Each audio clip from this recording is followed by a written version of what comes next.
నమస్తే, welcome to our channel. నేను మీరా.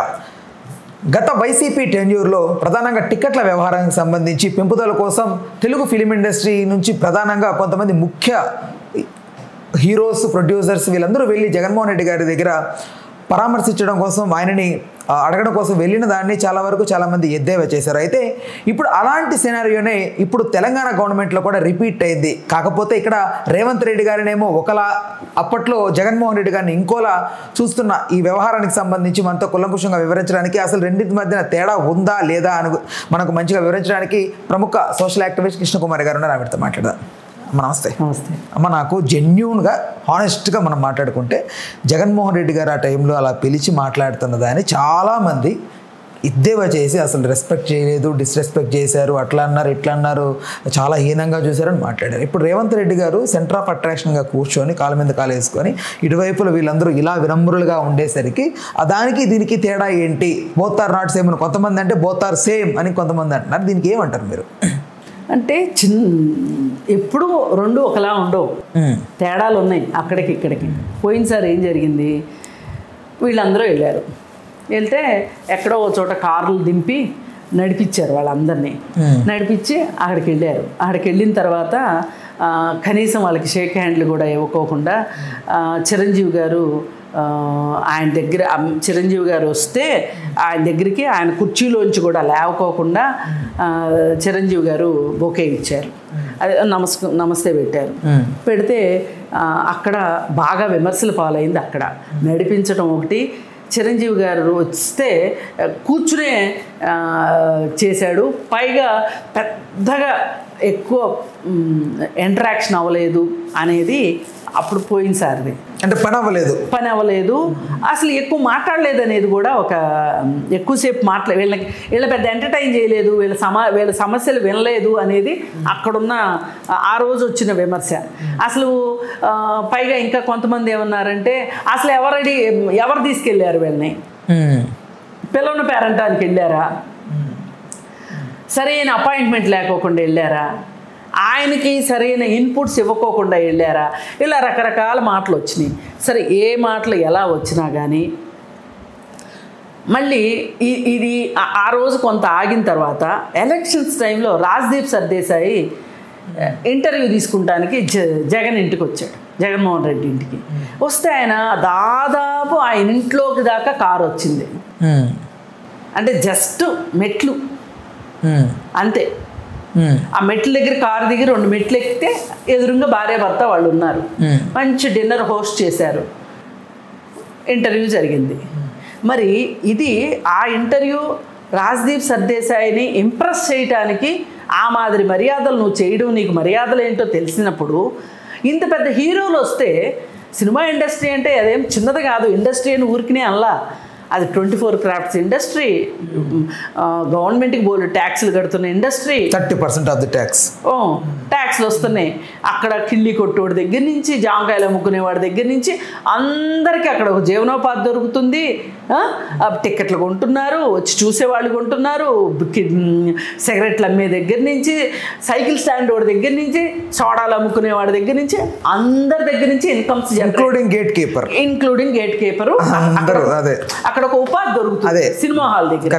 మరి షూటింగ్ చేసే టైంలో బోలె డబ్బులు ఇన్వాల్వ్ అవుతున్నాయి, వైటో బ్లాకో ఇన్వాల్వ్ అవుతున్నాయి. మరి ఇంత ఇండస్ట్రీని నువ్వు పట్టించుకోకుండా, వాళ్ళకి అవసరమే వాళ్ళు వచ్చారు, రాక్షస్తారా అన్నట్లు బిహేవ్ చేసి రాజ్దీప్ సర్దేశాయిని మట్టుకు ఇంట్లో దాకా రప్పించుకున్నావు నువ్వు. ఆయనకి రకరకాల వంటలు, రాయలసీమ వంటలు, తెలంగాణ వంటలు, ఆంధ్ర వంటలు అన్నీ వండి పెట్టి నువ్వు పంపించావు.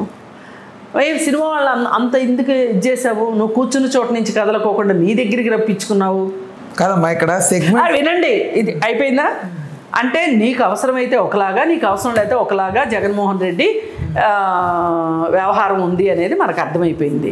పెద్ద సినిమా ఇండస్ట్రీ గురించి కూడా పెద్దగా మాట్లాడాల. పైగా అప్పుడు సినిమా ఇండస్ట్రీని ఫుట్బాల్ ఆడుకున్నాడు. ఎట్లా, ఒకళ్ళ సినిమా రిలీజ్ అయితేనేమో టికెట్లు తగ్గించడం, ఇంకొకళ్ళ సినిమా రిలీజ్ అయితేనేమో టికెట్ రేట్లు పెంచడం, ఇట్లా నానా గందరగోళం, యాంబిక్విటీ క్రియేట్ చేశాడు. అన్నిసార్లు జీవో మార్చగలుగుతారంటారమ్మా? ఎందుకు మార్చకపోతే టికెట్లు రేట్లు ఎట్లా మారినాయి? పవన్ కళ్యాణ్ సినిమా రిలీజ్ అవుతుంటేనేమో టికెట్ రేట్ తగ్గించారు, మళ్ళీ జూనియర్ ఎన్టీఆర్ సినిమాను రామ్ చరణ్ సినిమా వచ్చినప్పుడేమో టికెట్ రేట్లు పెంచారు. చేసి కనపడుతుంది కదా, చెయ్యింది. ఇప్పుడు లేని నేను ఎట్లా మాట్లాడతాను, నేనెంత అండి, సింధువులో బిందువు లాంటిదా నేను. అయితే మరి ఇక్కడికి వచ్చి ఇప్పుడు ఇక్కడ చూద్దాం. ఇక్కడ రేవంత్ రెడ్డి గారు పక్కన దిల్ రాజు గారిని కూర్చోబెట్టుకున్నారు. ఇది గమనించకపోతే ఎవరేం చేయలేరు. ఆయనకి లెఫ్ట్ సైడ్ దిల్ రాజు గారు కూర్చున్నారు, రైట్ సైడ్ ఖాళీ ఉంది. మళ్ళీ ఆ తర్వాత ఒకవైపు డైరెక్టర్లు, ఒకవైపు ప్రొడ్యూసర్స్ కూర్చున్నారు. కూర్చుని మాట్లాడుకున్నారు. వాళ్ళేం అక్కడ వాళ్ళకి ఏదో కాళ్ళు చేతులు కట్టేస్తే కూర్చున్నట్లేం కూర్చోలే, వాళ్ళు బాగానే కూర్చున్నారు. ఫ్రీ ఫ్లోలో అందరూ మాట్లాడారు. ఈయన కూడా ఏం చెప్పారు అంటే, మీరు మ్యాక్సిమం షూటింగ్స్ తెలంగాణలో తీయండి, సినిమా ఇండస్ట్రీ నాకు చాలా అవసరము, ఈ రాష్ట్రానికి చాలా అవసరము, ఆర్థికాభివృద్ధిలో మీరు పాలు పంచుకోవాలి, ఇవన్నీ మీకు ఏం కావాలన్నా నేను చేస్తాను, ఇవన్నీ చెప్పుకుంటూ వచ్చాడు. మరి ఇక్కడ ఆయన కాలు మీద కాలేసి కూర్చున్నాడు అనేది ఇప్పుడు ఎవరో ఆ నోట ఏ నోట విన్నాను నేను. ఆయన ఎవరి దగ్గర కూర్చున్నా అట్లా కాలు మీద ఆయన బాడీ లాంగ్వేజ్. ఇప్పుడు ఈ మిగతా వాళ్ళు ఎవరైనా కాలు మీద కాలేసి కూర్చుంటానంటే వద్దని లేదుగా. మొన్న ఎవరో జర్నలిస్ట్ని అన్నారు, అందుకని చెప్పి అప్పటి నుంచి అందరికీ అది పట్టుకుంది. ఏంటి అక్షరముఖ రానివాడు కూడా వచ్చి జర్నలిస్ట్ అని కాలు మీద కాలేసి కూర్చుంటాడు అని అన్నాడు రేవంత్ రెడ్డి. దాని గురించి వచ్చినట్లుంది. ఆయన అన్న కంటెస్ట్ వేరు, ఆయన కాలు మీద కాలేసి కూర్చోవటం వేరు. ఇప్పుడు ఇంతమంది నేను ఎవరికైనా అహంభావపూరితంగా ప్రవర్తిస్తే అది ఖచ్చితంగా వాళ్ళకి అది నష్టమే చేస్తుంది తప్పితే లాభం చేయదు. సరే, కమింగ్ టు మాకు ఒక డౌట్ ఏంటంటే, ఇప్పుడు అక్కడ ఒక 30 నుంచి 40 మంది పీపుల్ ఉన్నారమ్మా. పెద్ద వాళ్ళే, రేవంత్ రెడ్డి గారి కంటే వయసులో పెద్దవాళ్ళు, అనుభవంలో పెద్దవాళ్ళు, అంటే ఇట్లా పొలిటికల్గా కాకపోతే సినీ రంగంలో ఎన్నో అపార అనుభవం గడిచిన వాళ్ళు. ఇప్పుడు వాళ్ళందరికీ రేవంత్ రెడ్డి గారు ఒక్కరే కొంచెం వినయంగా కూర్చొని వినయంగా అట్లా ప్రవర్తించి మాట్లాడుతూ, మీరు ఒకసారి చూడండి, వినయానికి బ్రాండ్ అంబాసిడర్ అనుకుంటారు చంద్రబాబు నాయుడు గారిని, అవునా? చంద్రబాబు నాయుడు గారు కూడా కాలు మీద కాలేసి కూర్చుంటారు. మీరు ఎక్కడన్నా గమనించండి. అంటే అక్కడ ఒక అధిష్టానం సింహాసనం లాగా ఉంది, వాళ్ళందరూ ఇలా ఉండేసరికి దాన్ని కంపారిటివ్లీ ఆయన ఇప్పుడు కొంతమంది కావాలని విమర్శించే వాళ్ళు ఆయన ఇలా ఉన్నారు అలా ఉన్నారని మాట్లాడుతున్నారు, కానీ అలానే కూర్చుంటేనే ఇక్కడికి లోపల ఎంట్రీ అని ఎవరో చెప్పలా. మరి వాళ్ళు ఎందుకు కూర్చున్నారో తెలియదు. అందుకని ఇది పెద్ద, నేను అనుకుంటాను సొసైటీకి పనికిరాని విషయాలు నేను పెద్దగా మాట్లాడడానికి ఇష్టపడను. అది విజ్ఞానం అన్నా అవ్వాలి, వికాసం అన్నా అవ్వాలి, ఎంతో కొంత వినోదం అన్నా కావాలి. ఈ మూడు కాకుండా మిగతా విషయాల మీద నేను పెద్ద ఆసక్తి చూపించను. కాకపోతే ఆ రోజు జస్ట్ ఇమ్మీడియట్గా కంపారిజన్ వచ్చింది. రాజ్దీప్ సర్దేశాయికి అంత గౌరవం ఇచ్చినవాడు, సినిమా యాక్టర్లు వస్తే మరి చిరంజీవి అంటే మరి తనకంటే వయసులో పెద్దవాడు, ఆల్రెడీ ఒకసారి పార్టీ పెట్టినవాడు, ఎంపీగా గెలిచినవాడు, పార్టీని విలీనం చేసిన తర్వాత ఆయన ఇంకా ఇంకా ఇంకా ఏదో చేసినవాడు, ఆయన అవార్డులు కూడా వచ్చినాయి ఆయనకి, సినిమా ఇండస్ట్రీలో తలపడినవాడు, ఇవన్నీ ఉన్నాయి కదా. మరి ఆయనకి కనీసం లేచి నుంచి కూడా షేక్ హ్యాండ్ ఇవ్వలేదు అన్నప్పుడు కోపం రాదా? ఇంటికి పిలిచి భోజనం పెట్టి సత్కరించి పంపించారు చిరంజీవి గారిని ఒక విషయంలో జగన్మోహన్ రెడ్డి గారు. ఇప్పుడు అక్కడ ఏంటంటే అక్కడ సిచ్యువేషన్ వేరు, ఇంకొక దగ్గర సిచ్యువేషన్ వేరు కదమ్మా. ఒకటి నేను అనేది ఏంటంటే, ఇప్పుడు ఏదైనా ఇంటికి పిలిచి భోజనం పెట్టారన్నది ఎవరికీ కనిపించదు, కానీ నలుగురిలో కనిపించింది. ఆ ఫోటోని సర్క్యులేట్ చేసిన వాళ్ళు ఎంత దురుద్దేశంతో చేసుంటారు. ఆ విషయంలో చిరంజీవి గారిని ఆయన వయసుకు కానీ, ఆయన ఇండస్ట్రీ ఎక్స్పీరియన్స్కి కానీ, ఆయన ఒక పొలిటికల్ పార్టీ పెట్టి ఒక ఎంపీగా ఉండి కేంద్ర మంత్రిగా చేసినందుకు కానీ, ఏ రకంగా చూసినా కానీ అతనితో ఆ విధంగా బిహేవ్ చేయాల్సింది కాదు జగన్మోహన్ రెడ్డి గారు.